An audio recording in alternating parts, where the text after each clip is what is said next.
see a lot of abuse as a kid as you growing up? Yes, I did. And as a matter of fact, I mean, one of the, I guess, proudest moments of my life is when my mom, the late Betty Sue Willis, came to Madison, Wisconsin. Yeah, it made me cry one day and told me she was proud of me. And I'm like, proud of me? Why are you so proud of me? She said, because you got up and you got out. And I wish I had done the same thing. Maybe you guys wouldn't have had such a tough life.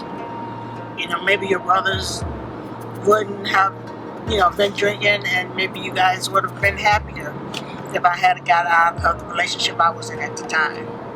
But life was better for her and my dad as they got older. Do you think that would have happened between you and your ex?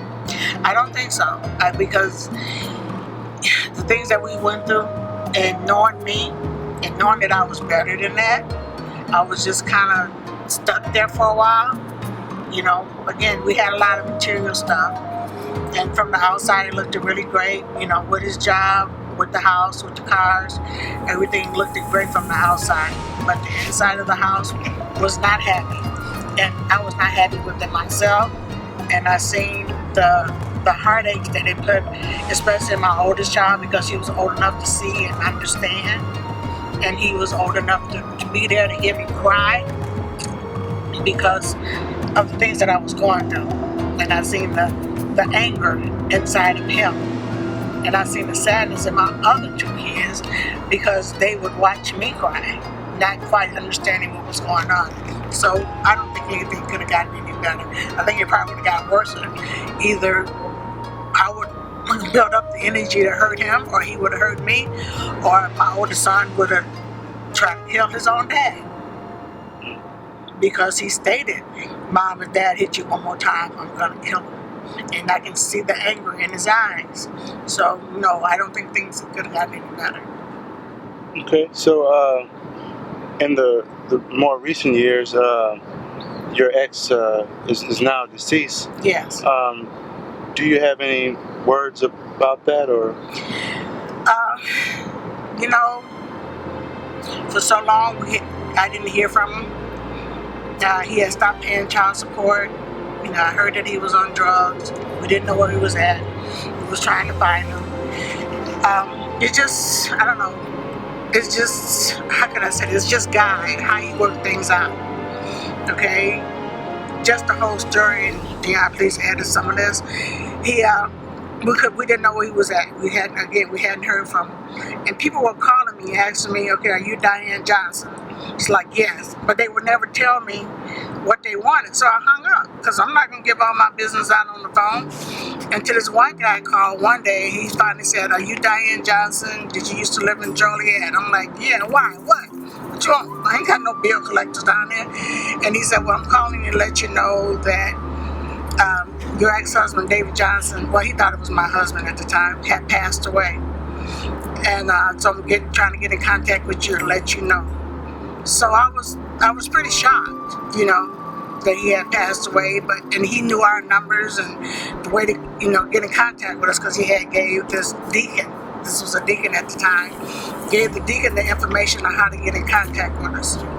So there was a lot of mixed feelings. I mean, I thank him because he gave me 3 beautiful kids. And at one time in my life, he was there when I needed him. But at the same time, things changed. And I'm not trying to badmouth him because he was a good-hearted man. He just made bad decisions. Especially when drug and alcohol came into his life, he made bad decisions. So when I got the news, it was a lot of mixed emotions, because I see his 3 kids, I see him and them every day. I see the compassion and love somewhat that they got from him. So you can't hate someone that was once there for you, and that the good side of them, as well as the evil side too, because no one is perfect. So I ended up calling my 3 adult kids and pass the news on to them. And it was a question if we should go or not to the funeral service because of what had happened in the past. But we all pulled together along with my daughter-in-law and my 2 granddaughters, and we went to the funeral service. And it was like a person that I didn't even know anymore. I mean, because he had cancer and his facial, had changed, and it had been so long I didn't really even know this person anymore. And I put my hand on his heart and told him I forgive him, because I did, Again, I knew the person before all the abuse started happening, and, the heart that he had, but I also know what I went through with him. So God told me to forgive, and I did. I had forgave him before that, but just to see him laying there, and it was just, I don't know how to express how I was feeling at the time. I kind of felt sorry for him, because he missed out on 3 beautiful kids. He missed out on 2 beautiful granddaughters. He missed out on a lot. So I felt sorry for him, because he missed out on all that. Whether it was his choice, whether it was a choice of the alcohol or the drugs, he missed out on it. So the funniest thing is, he had his other son, his older son, from a previous relationship before we got married. He had his son there from another relationship that was kind of like the icing on the cake for me to leave him. That was there. And as the minister was coming down with the remains, me and my family didn't really want to sit in the front, because one of my sons stated that he kind of kept us in the back, so we kind of sat in the back. But as the minister was coming down, and anyone that's been in the funeral knows that the procession is that the minister comes down, or assistant ministers or whatever, and then the remains come. But the minister stopped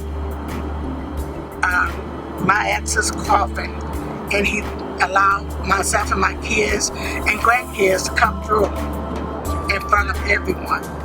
And that, to me, that was really a symbolic moment, because of the things that he had been through in the years that we didn't know he was at. He kind of he kept us in the back. But that particular night, when the minister stopped the whole ceremony and told us to come in the front, it was kind of like everything just came back around.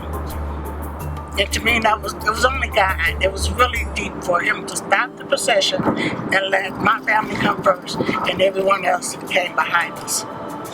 So, again, it's like, just believe in God, because he's going to show up every time. He's going to let you know that you are his child, And even as now, we're going to Milwaukee for one of my aunts. She's happened to go on the way to Tennessee.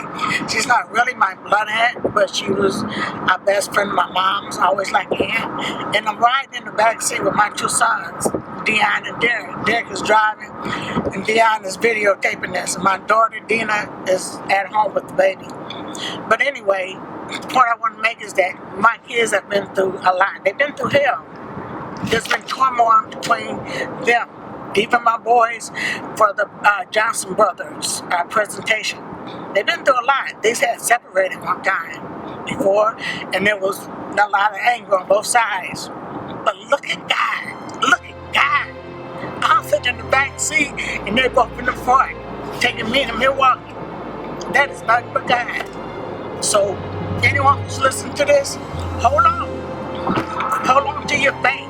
No matter what you go through, no matter what you're going through, to wait on God, because he will show up and show out and be blessed. Amen. Amen. Action, photography, and design.